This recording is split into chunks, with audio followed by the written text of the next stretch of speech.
My wife secretly installed an app at midnight to access my bank details. She used this information to take 400K and went on a trip. When she returned, she mocked me, saying, "Thanks to your mobile, I really enjoyed spending your 400K." I couldn't hold back my laughter because the bank data she accessed was actually, "I'm glad to have you here.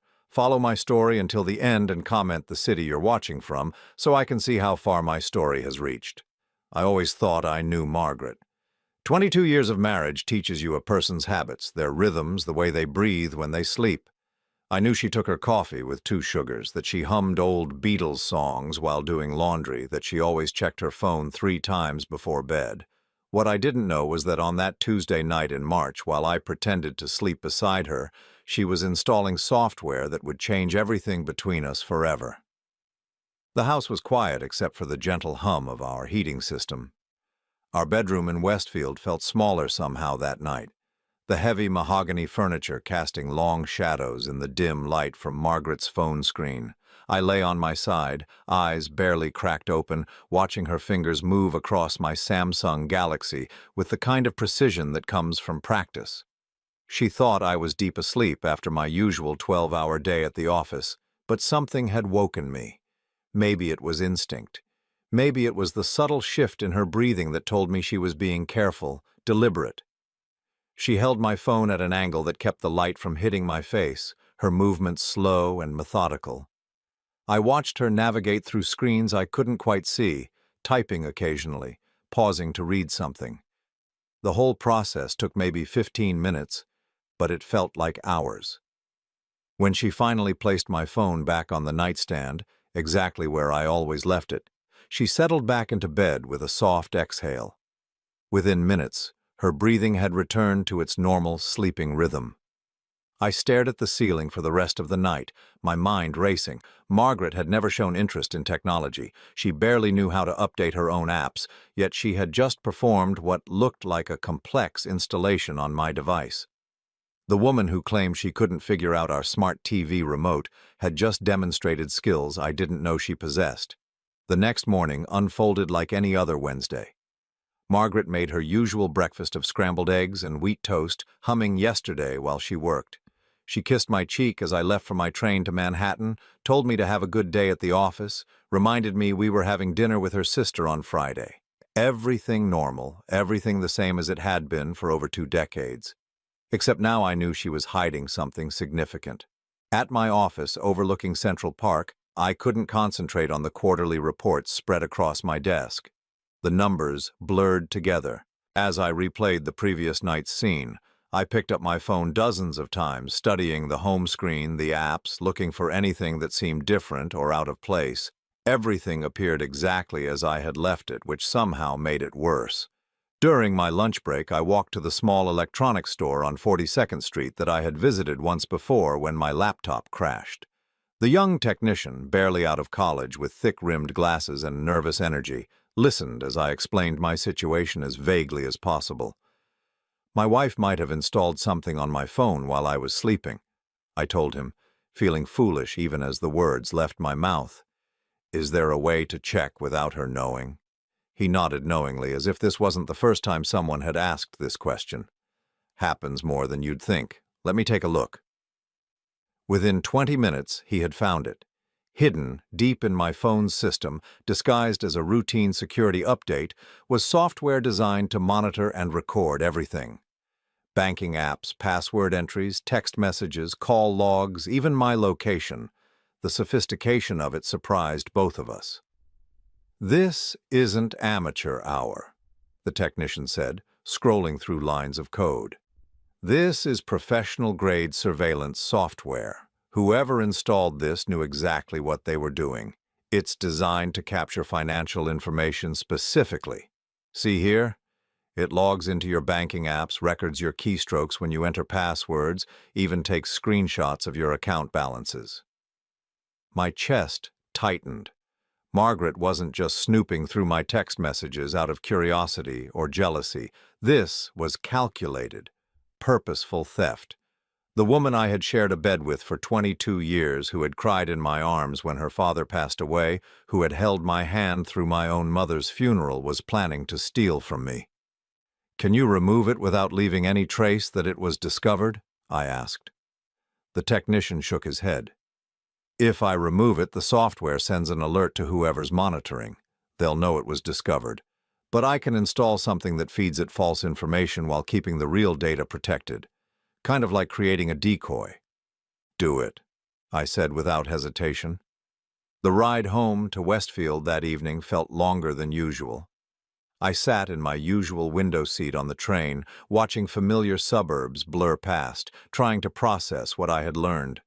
The Margaret I thought I knew would never be capable of this level of deception. She was organized, yes, but not cunning. She was particular about money, but not greedy. Or so I had believed. When I walked through our front door, she was in the kitchen preparing dinner, pot roast with carrots and potatoes, one of my favorites. She looked up with the same smile she had given me that morning, the same smile she had given me for 22 years. "How was your day?" she asked, stirring the gravy with a wooden spoon. "Fine," replied, watching her face carefully. "Same as always." She nodded, returning her attention to the stove. "I was thinking we might take a vacation soon. Somewhere warm. We haven't been anywhere nice in years." The timing of her suggestion hit me like ice water. A vacation.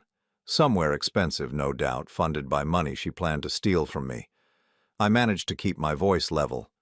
"That sounds nice. Did you have somewhere specific in mind?" "Maybe Europe. Paris, Rome, Barcelona. We could do a whole tour." She turned to face me, and for just a moment I thought I saw something different in her eyes. Not the warmth I was used to, but something calculating. "We could afford it now, couldn't we? I mean, you've been working so hard, saving so much." "We'll see," I said, forcing a smile. That night I lay awake again, while Margaret slept peacefully beside me. The woman I had built a life with, bought a house with, shared dreams with, was systematically planning to betray me. The software on my phone was already working, recording every time I checked my bank balance, logging every password I entered. She was patient, methodical, probably waiting for the right moment to strike. But what Margaret didn't know, what she couldn't have known, was that the bank account she was now monitoring so carefully wasn't my only account. It wasn't even my primary account. The account that would soon show exactly what she expected to see, the account she would eventually drain of $400,000, was something else entirely. As I listened to her gentle breathing beside me, I realized that after 22 years of marriage, I was finally seeing my wife clearly for the first time, and she had no idea what she was really looking at when she stared at that phone screen. 3 weeks after discovering the app, I watched Margaret transform into someone I didn't recognize. The change wasn't sudden or dramatic. Instead, it was like watching a mask slowly slip away, revealing something cold underneath. She started staying up later, claiming she was reading, but I could see the glow of her phone screen reflected in the bedroom mirror. She began asking casual questions about my work schedule, when I would be traveling, whether I had any big meetings coming up. Questions that seemed innocent enough but felt like reconnaissance. The morning she made her move, Margaret was unusually affectionate. She made my favorite breakfast, pancakes with real maple syrup, something she hadn't done in months. She kissed me longer than usual when I left for work, told me she loved me with an intensity that should have felt wonderful but instead made my skin crawl. I knew she was saying goodbye to the husband she thought she was about to destroy. I was in my office when the first notification came through. The decoy software the technician had installed was working perfectly, feeding Margaret's spy app exactly what I wanted her to see while protecting my real accounts. My phone buzzed with an alert that $400,000 had been transferred from what she believed was my primary savings account to an account I didn't recognize. Then another transfer, smaller amounts going to different accounts, spreading the money around in a pattern that suggested someone trying to hide their tracks. By noon, my phone showed dozens of transactions. Margaret was working fast, efficiently, moving the money through multiple accounts before consolidating it somewhere I couldn't trace. The sophistication of her operation was breathtaking. This wasn't impulsive theft. This was a carefully planned financial crime that she had probably been preparing for months. At 2:30 in the afternoon, my phone buzzed with a text message from Margaret. A photo of a first-class airline boarding pass to Paris, followed by another photo of champagne being served in what looked like an expensive airport lounge. The message that accompanied the photos was brief. "Thanks to your mobile, I'm really enjoying spending your $400,000. I stared at the screen for several minutes, feeling something cold settle in my chest. It wasn't just the theft. It wasn't just the betrayal. It was the cruelty of that message, the satisfaction she was clearly feeling in what she believed was my destruction. The woman I had loved for 22 years was taking pleasure in my pain. More photos followed throughout the day, Margaret checking into a 5-star hotel in Paris, the room service menu with items circled in red ink, showing me exactly how much she was spending. A selfie of her wearing jewelry I didn't recognize, expensive pieces that probably cost more than most people's monthly salary. Each photo came with a message designed to twist the knife deeper. "The suite is $1,200 a night, worth every penny of your money. This necklace was $15,000. Thank you for being such a generous husband. Dinner at Michelin-starred restaurant tonight. The wine alone costs more than your monthly train pass." I sat in my office, watching my wife document her betrayal in real time, and I realized that the Margaret I thought I knew had never really existed. The woman sending me these messages wasn't just stealing from me. She was savoring it. She wanted me to suffer, to feel helpless, to understand that she had outsmarted me completely. But the photos revealed something else, something Margaret probably didn't realize she was showing me. In several of the images, I could see the reflection of another person in windows, mirrors, the polished surface of wine glasses. A man, tall, with dark hair, someone I didn't recognize. Margaret wasn't traveling alone. She had brought her accomplice, probably her lover, along for the celebration. The realization hit me with unexpected force. This wasn't just about money. Margaret had been planning to leave me, had probably been having an affair for months or even years, and had decided to fund her new life with my savings. The theft was just the final step in a much larger betrayal. As the photos continued to arrive, I found myself studying them with a detachment that surprised me. Margaret posing with expensive shopping bags outside boutiques I couldn't pronounce, the two of them toasting with wine that cost more than most people spent on groceries in a month. Her companion's face becoming clearer in each photo, a man maybe 10 years younger than me with the kind of easy smile that probably came naturally to someone who had never worked a real day in his life. "Having the most amazing time," read one message. "Amazing what a little planning can accomplish. You were always too trusting, Henry. Too focused on work to notice what was happening right under your nose." The messages kept coming for 3 days. Margaret seemed determined to document every expensive meal, every luxury purchase, every moment of what she clearly saw as her victory over the husband she had fooled for so long. She wanted me to feel stupid, naive, defeated. She wanted me to understand that while I had been working 60-hour weeks to build our future, she had been systematically planning to steal it. On Thursday evening, she sent a video. I almost didn't watch it, but something made me press play. Margaret was sitting on a balcony overlooking the Eiffel Tower, wine glass in hand, laughing with the same man who had appeared in the earlier photos. The camera was obviously being held by someone else, maybe a server at whatever expensive restaurant they were patronizing. "This is for my husband, Henry," Margaret said to the camera, her voice carrying a mocking tone I had never heard before. "The man who worked so hard to make all this possible. Henry, darling, if you're watching this, I want you to know that every penny of your $400,000 has been absolutely worth it. You always said I should travel more, see the world. Well, thanks to your generosity, I finally can." She raised her wine glass in a toast. "To Henry, the most generous ex-husband a girl could ask for." Ex-husband. She had already decided we were finished, had probably filed divorce papers before she even left the country. I sat in my empty house in Westfield, surrounded by 22 years of shared memories, and realized that my marriage had been over long before I discovered the app on my phone. But as I watched Margaret celebrate what she thought was my destruction, I found myself smiling for the first time in days. She had played her hand perfectly, executed her plan flawlessly, and documented every step of her crime with photographic evidence.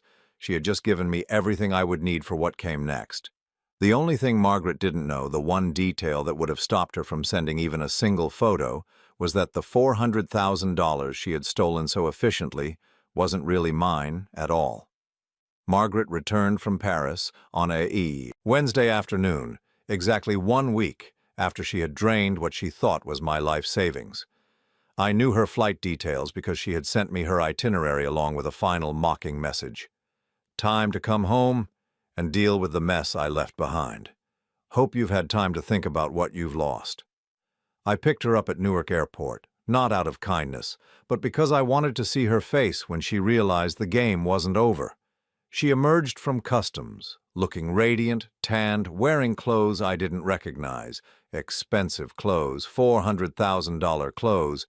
Her companion wasn't with her, which told me he had probably been smart enough to take a different flight, maybe even return to whatever rock he had crawled out from under. "Hello, Henry," she said as she slid into the passenger seat of my car. Her voice carried a satisfaction that made my stomach turn. "Miss me?" "Every day," I replied, pulling away from the curb. During the 40-minute drive back to Westfield, Margaret talked about her trip with the casual enthusiasm of someone describing a weekend getaway, rather than the funded-by-theft vacation it had actually been. She mentioned restaurants I couldn't afford, hotels that cost more per night than most people's monthly rent, shopping experiences that had probably single-handedly supported several European boutiques.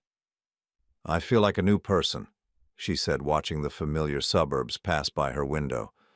"Sometimes you need to step away from your old life to realize what you really want." "And what do you want?" I asked, genuinely curious about her answer.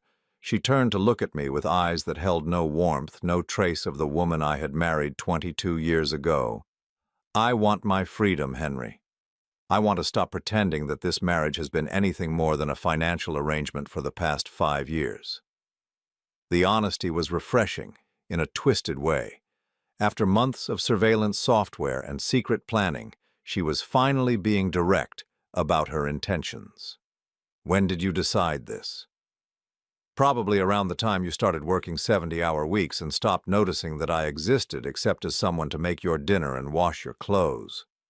Her voice carried a bitterness that suggested this conversation had been rehearsed, probably practiced with her traveling companion during their European celebration. We pulled into our driveway, past the perfectly manicured lawn that I had spent countless weekends maintaining, up to the house that represented 22 years of shared mortgage payments and mutual investment.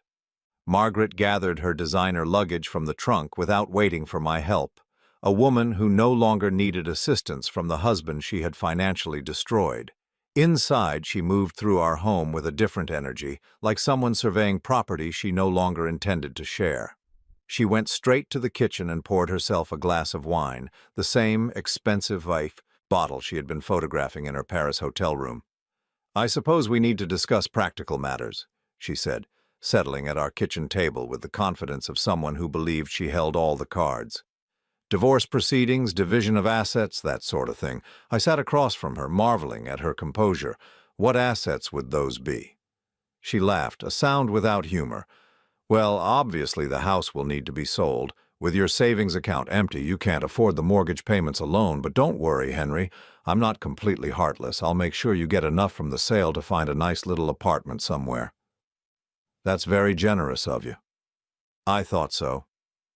She took a sip of her wine, studying me over the rim of the glass. "You're taking this better than I expected. I thought there would be more tears, more begging. More of that pathetic neediness you've shown the past few years every time I seem distant." I nodded slowly, as if considering her words. "I suppose I should thank you." "Thank me." For the first time since her return, Margaret looked genuinely surprised. "For showing me who you really are. For helping me understand that the woman I thought I was married to never actually existed."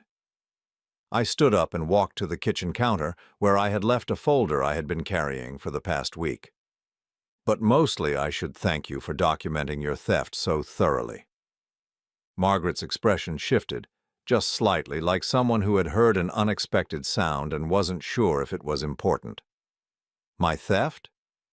$400,000, Margaret, transferred from my account while I was at work last Wednesday, followed by 7 days of photographs showing exactly how you spent it. I opened the folder and spread the printed copies of her photos across the kitchen table. These will make excellent evidence in court. She stared at the photos, then back at me, her confidence beginning to crack around the edges.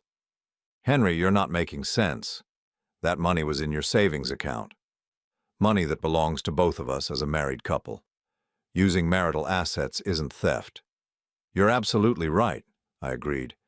Using marital assets isn't theft, but that's not what you did.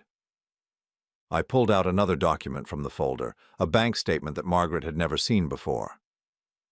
The account you accessed, the one you thought was my primary savings, was actually a business account. Specifically, it was an account I opened 6 months ago when I suspected you might be planning something like this. Margaret's wine glass stopped halfway to her lips. What are you talking about? The $400,000 you stole wasn't my money, Margaret. It was a business loan I took out in your name, using your Social Security number and the power of attorney documents we signed when we bought this house. I watched her face as the implications began to sink in. Technically, you just stole $400,000 from yourself. The wine glass slipped from her fingers, shattering on the kitchen floor. Red wine spread across the white tiles like blood, staining everything it touched. That's impossible. I accessed your account. I used your passwords. You accessed an account that I wanted you to access. The passwords were changed 6 months ago to ones I knew you would eventually discover. The balance you saw was created specifically for you to steal. I pulled out the final document, the one I had been saving for this moment. My real assets, the accounts you never found, are completely untouched. Margaret stared at the bank statements, showing accounts with balances she had never seen before, investments she didn't know existed, assets that had been carefully protected while she planned her elaborate theft. The color drained from her face as she realized that while she thought she was destroying me, I had been orchestrating her destruction instead. You planned this, she whispered. For 6 months, I confirmed. Ever since I noticed you taking photos of important documents when you thought I wasn't looking. Ever since you started asking questions about my work schedule and travel plans. Ever since you became someone I didn't recognize. She stood up abruptly, her chair scraping against the floor. You can't prove any of this. It's your word against mine. I smiled for the first time in weeks. Actually, Margaret, I can prove all of it. Because you documented every penny you spent, every meal you ate, every hotel you stayed in. You even sent me videos of yourself celebrating your victory over the husband you had outsmarted. The realization hit her like a physical blow.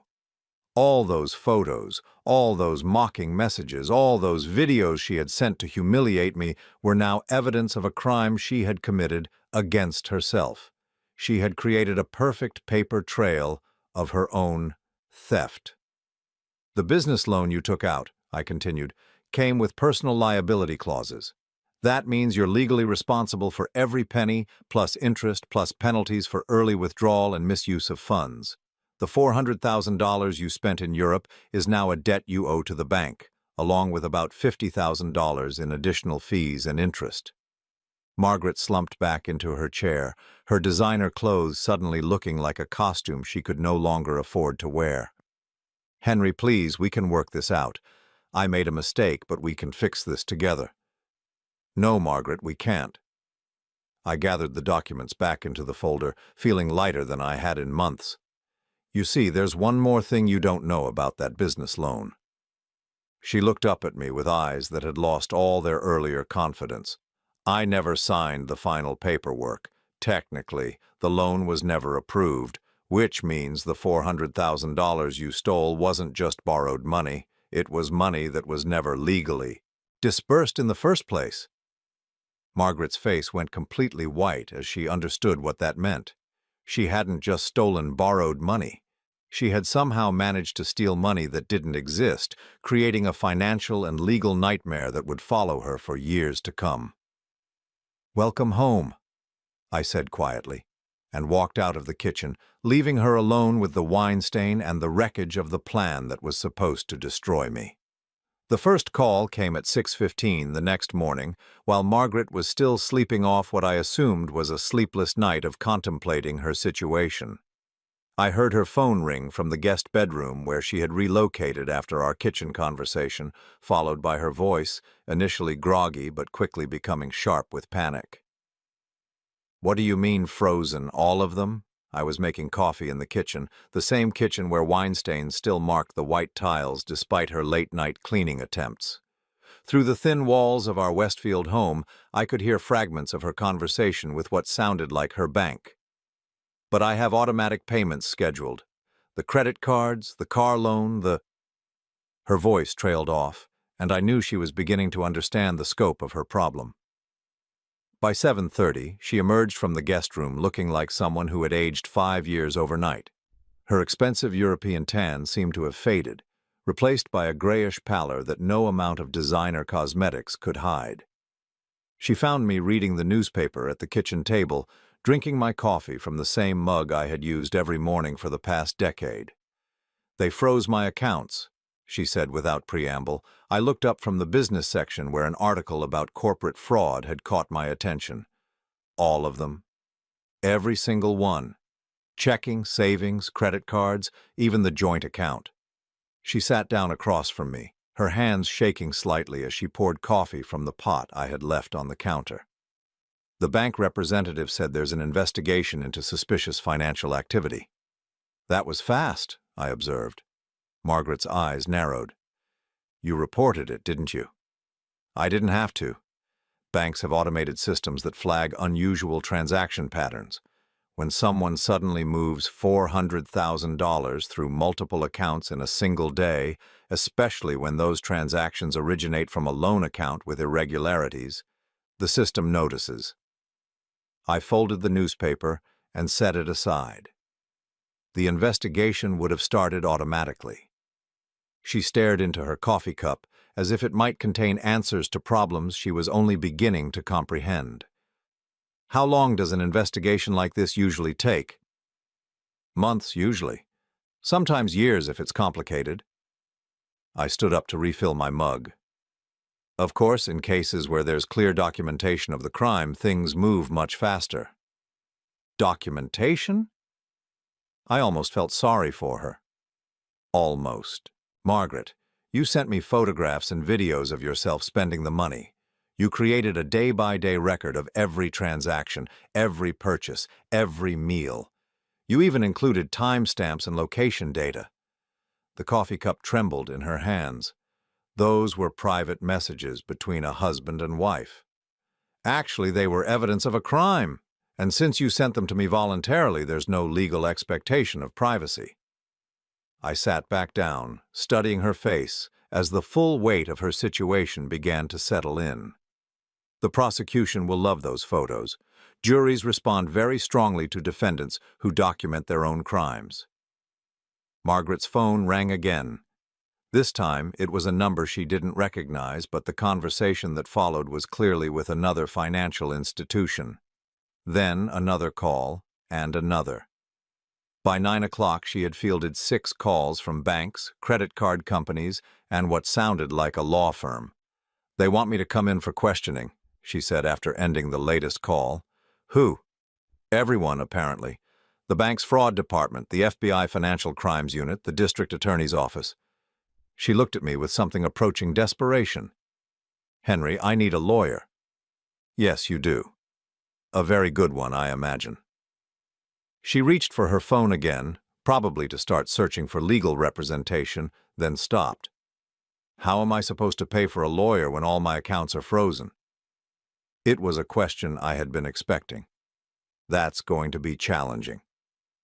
Over the next 3 hours, I watched Margaret's world systematically collapse. Every phone call brought new problems, new complications she hadn't anticipated when she was planning her elaborate theft. The law firm that handled our mortgage called to inform her that the automatic payment for our house had been declined. The dealership where she leased her Mercedes left a voicemail about her missed payment. Even the country club we belonged to called to discuss her overdue membership fees. But the most devastating call came just after noon from a number with a European country code. "James," Margaret answered, and I knew immediately she was talking to her traveling companion. I couldn't hear his side of the conversation, but from Margaret's responses it was clear that her partner in crime was distancing himself from the situation as quickly as possible. "But you said you loved me," she said, her voice cracking for the first time since her return.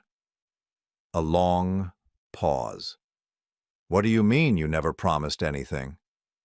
Another pause, longer this time. "James, please, don't hang up. James!" She stared at her phone for several minutes after the call ended, as if willing it to ring again. When it became clear that James had no intention of calling back, she set the phone down and looked at me with eyes that had lost all their earlier defiance. "He's gone," she said simply. "I assume James was the man in the photographs?" She nodded, unable to meet my gaze. "We met 8 months ago. He said he was a consultant, that he traveled for work. He said he had been looking for someone like me his whole life." "Someone married to a man with $400,000 in savings?" Margaret flinched. "It wasn't like that at first. He didn't know about your money until I told him." "When did you tell him?" "After I found the account information on your phone. I was excited, thought we could start a real life together somewhere else. He suggested we take some of the money for a test run to see how it felt to be free." I leaned back in my chair, marveling at how completely she had been manipulated. "Margaret, a man you met 8 months ago convinced you to steal $400,000 from your husband of 22 years, and now you're surprised that he's disappeared the moment there are legal consequences."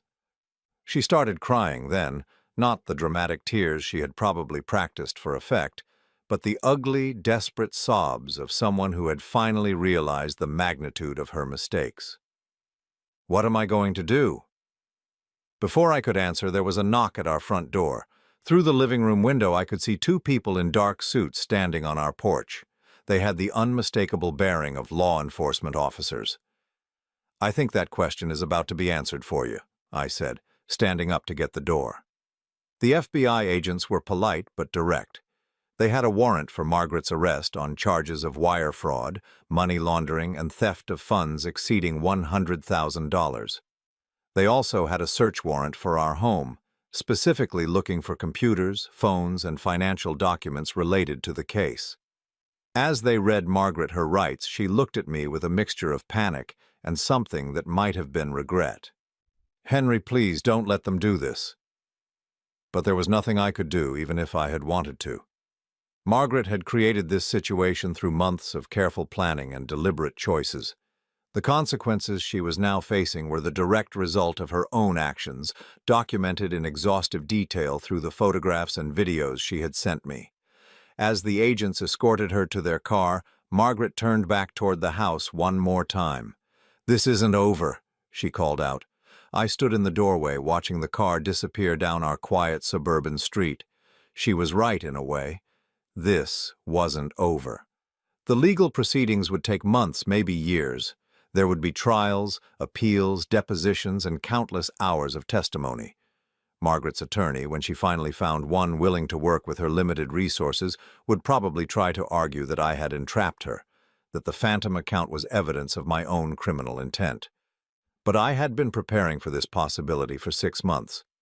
Every step I had taken had been carefully planned with legal counsel, every document had been reviewed, every action had been designed to withstand scrutiny.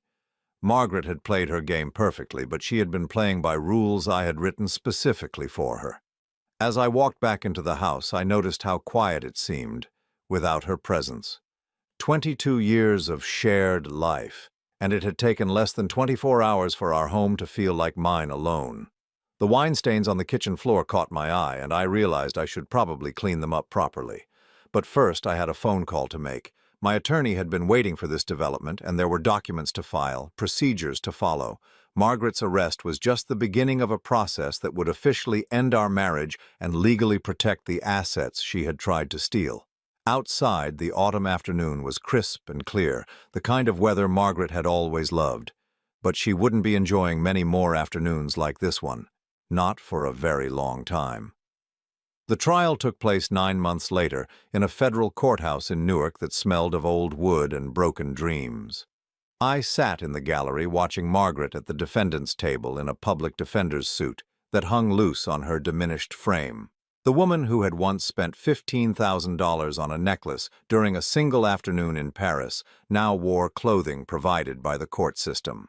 Her attorney, a young woman fresh out of law school with the overwhelmed expression of someone handling her first federal case, had tried various strategies during the pre-trial proceedings.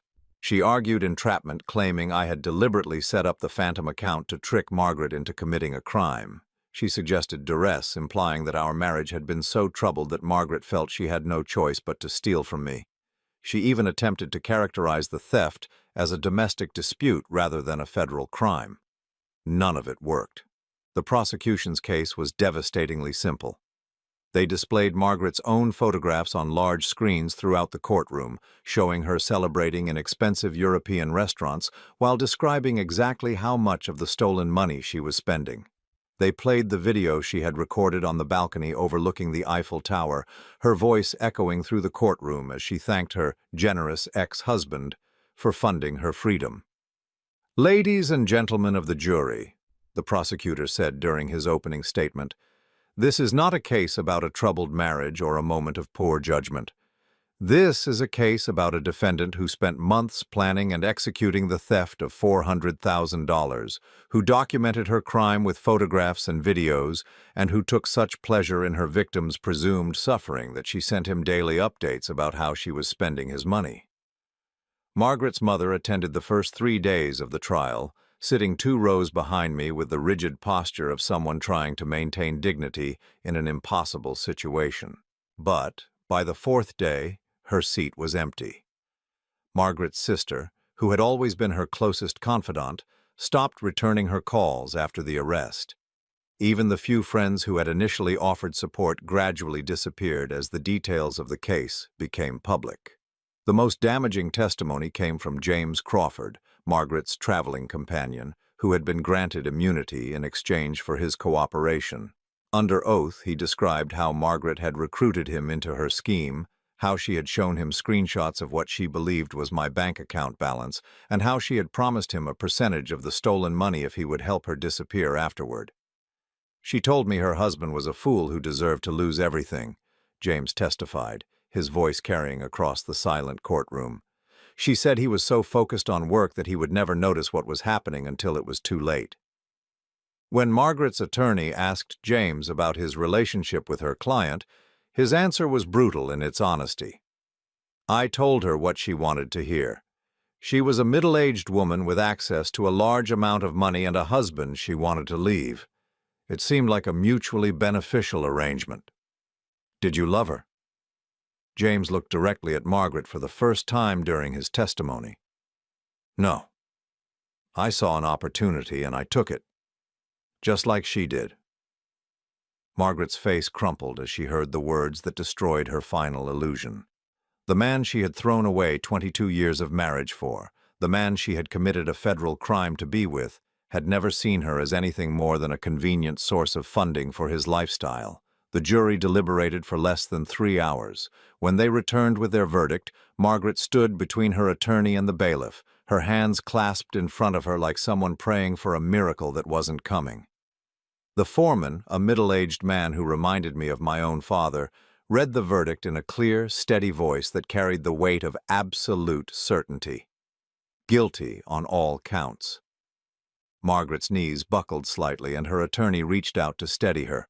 The judge scheduled sentencing for 6 weeks later, but everyone in the courtroom knew that Margaret was looking at significant prison time, federal wire fraud carrying a potential sentence of 20 years, and the amount involved meant she would likely receive something close to the maximum. As the bailiff led her away, Margaret turned to look at me one last time. There was no anger in her expression anymore, no defiance or calculation. Just a hollow emptiness that comes from finally understanding the full consequences of your choices. Outside the courthouse, Margaret's attorney approached me. She was young, probably not much older than 30, with the kind of earnest idealism that gets beaten out of public defenders within their first few years of practice. "Mr. Holloway," she said, "my client would like to speak with you about a possible plea agreement for the sentencing phase." "What kind of plea agreement?" "She's willing to provide full restitution of the stolen funds in exchange for a reduced sentence recommendation." I almost laughed. "Counselor, your client spent $400,000 in Europe and has had all her assets frozen. What exactly is she planning to use for restitution?" The young attorney's confidence wavered.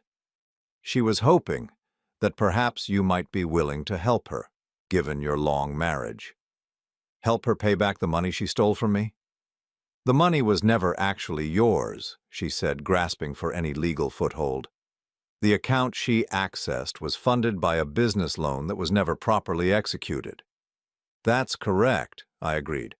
"Which means your client managed to steal money that didn't exist, creating a debt that she now owes to the bank regardless of my involvement.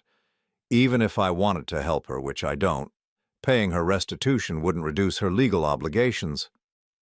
The attorney's shoulders sagged as she realized that Margaret's situation was even worse than she had initially understood.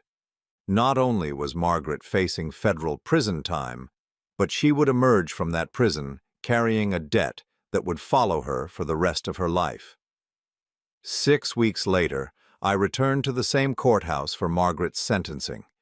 This time, I was the only familiar face in the gallery. Even Margaret's mother, who had maintained minimal contact through the trial, was nowhere to be seen. Margaret had lost considerable weight during her time in federal detention. Her once carefully maintained appearance had been replaced by the generic look of someone whose life was now controlled entirely by institutional schedules. When she stood to hear her sentence, she seemed smaller somehow, diminished in a way that went beyond physical appearance. The judge, a stern woman in her 60s, with silver hair and no patience for federal criminals, reviewed the case file before speaking. "Mrs. Holloway, you have been convicted of crimes that show a shocking level of premeditation and callousness. You didn't simply steal money from your husband. You planned this theft for months, executed it with sophistication, and then took pleasure in documenting your victim's presumed suffering." Margaret stood silent as the judge continued. "The photographs and videos you sent to your husband show someone who was not acting out of desperation or momentary poor judgment, but someone who was savoring the destruction you believed you were causing. This court has rarely seen such clear evidence of a defendant's satisfaction in their victim's pain." The sentence was 15 years in federal prison, with the possibility of parole after 10 years contingent on full restitution of the stolen funds plus interest and penalties. Given that Margaret would emerge from prison with no assets and a debt of over $600,000, parole seemed unlikely. As the bailiff led her away for the final time, Margaret didn't look back. Perhaps she had finally learned that looking backward only showed her the wreckage of choices she could never undo. I walked out of the courthouse into a bright spring afternoon, feeling something I hadn't experienced in over a year: complete freedom. The legal proceedings were over. The divorce had been finalized months earlier, and Margaret was no longer my problem to solve or my burden to carry. My phone buzzed with a text message from my attorney. "It's finished. Congratulations on your new life." I looked at those words for a long moment, then deleted the message and walked toward my car. Margaret had spent months planning what she thought would be my destruction, but in the end she had simply cleared the path for me to discover who I really was when I wasn't trying to save someone who didn't want to be saved. The drive back to Westfield would take about an hour, through suburbs that looked different now that I saw them as a single man rather than as half of a failed marriage. I had decisions to make about the house, about my work, about the kind of future I wanted to build with the assets Margaret had failed to steal. But those decisions could wait.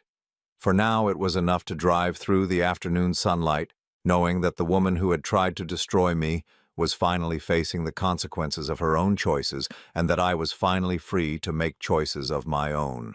2 years after Margaret's sentencing, I stood in the kitchen of my new apartment in Manhattan, making coffee in a machine that cost more than Margaret's entire prison commissary account for a month. The irony wasn't lost on me. While she was learning to appreciate instant coffee from a vending machine, I was finally living the life I'd been building for 22 years but never allowed myself to enjoy. The apartment overlooked Central Park from the 32nd floor, with floor-to-ceiling windows that filled every room with natural light. Margaret had always preferred heavy curtains and dim lighting, claiming bright spaces gave her headaches. Now I understood that she simply preferred the shadows where her deceptions could flourish undetected. I had sold the house in Westfield 6 months after her conviction, not because I needed the money, but because I couldn't stand to live in a place where every room contained memories of a marriage that had been a lie.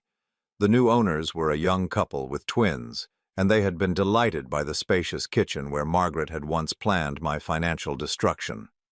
My work life had undergone its own transformation. Without the constant undercurrent of domestic deception, I found I could concentrate in ways I hadn't in years. The company promoted me to senior partner 8 months after Margaret's arrest, recognizing work performance that had apparently been constrained by the stress I hadn't even realized I was carrying. "You seem lighter somehow," my colleague David had observed during a lunch meeting where we discussed my expanded role. "More focused." "Divorce will do that," I had replied, not bothering to explain that my marriage had ended not with arguments or counseling sessions, but with federal marshals and felony convictions. The financial aspects of my new life were equally liberating. Without Margaret's expensive tastes and secret planning, my actual income allowed for luxuries I had forgotten I enjoyed. I bought season tickets to the Metropolitan Opera, something Margaret had always dismissed as pretentious. I hired a personal trainer and rediscovered the physical fitness I had neglected during years of working excessive hours to fund a lifestyle that was never really mine. Most surprisingly, I found myself socializing again. Margaret had gradually isolated us from friends and family over the years, always finding reasons why dinner parties were inconvenient or why couples' vacations were too expensive. Now I realized she had been protecting her double life by minimizing our contact with people who might have noticed inconsistencies in her stories. I joined a hiking club that met every Saturday morning in the Hudson Valley. The group consisted mostly of professionals in their 40s and 50s who shared my appreciation for outdoor exercise and intelligent conversation without the performance anxiety that had characterized most of Margaret's social preferences. It was during one of these Saturday hikes that I met Sarah, a divorced architect with 2 teenage children, and a laugh that reminded me what genuine joy sounded like. She had been married to a man who turned out to have been living multiple secret lives, including several ongoing affairs and a gambling addiction that had consumed their children's college funds. The betrayal wasn't even the worst part, she told me during a rest stop overlooking the Hudson River. It was realizing that I had been making excuses for behavior I knew was wrong just because I wanted to believe I could save someone who didn't want to be saved. Her words resonated with an accuracy that surprised me. I had spent years adjusting my own expectations downward, accepting Margaret's distance and criticism as normal rather than acknowledging that I was living with someone who fundamentally didn't respect me. Sarah and I began having coffee after our weekend hikes, then occasional dinners during the week. Our relationship developed with the careful deliberation of 2 people who had learned to recognize red flags and trust their instincts. Neither of us was rushing toward commitment, but both of us appreciated the luxury of honest communication after years of navigating conversational minefields. "What happened to your ex-wife?" Sarah asked one evening as we shared dessert at a small restaurant near her office. I had been expecting this question for weeks, and I had decided to answer it honestly. "She's serving 15 years in federal prison for stealing $400,000 from a bank account she thought belonged to me." Sarah's spoon stopped halfway to her mouth. "She thought belonged to you." "It's a long story." "I have time." So I told her everything. The surveillance software, the months of planning, the European vacation funded by stolen money, the photographs Margaret had sent to document my presumed destruction. I explained about the phantom account, the business loan that was never properly executed, and the legal trap that Margaret had walked into with such precise documentation of her own crimes. When I finished, Sarah was quiet for several minutes. Then she began laughing, not with malicious satisfaction, but with the amazement of someone who recognized perfect justice when she heard it. She documented her own crime because she wanted you to suffer?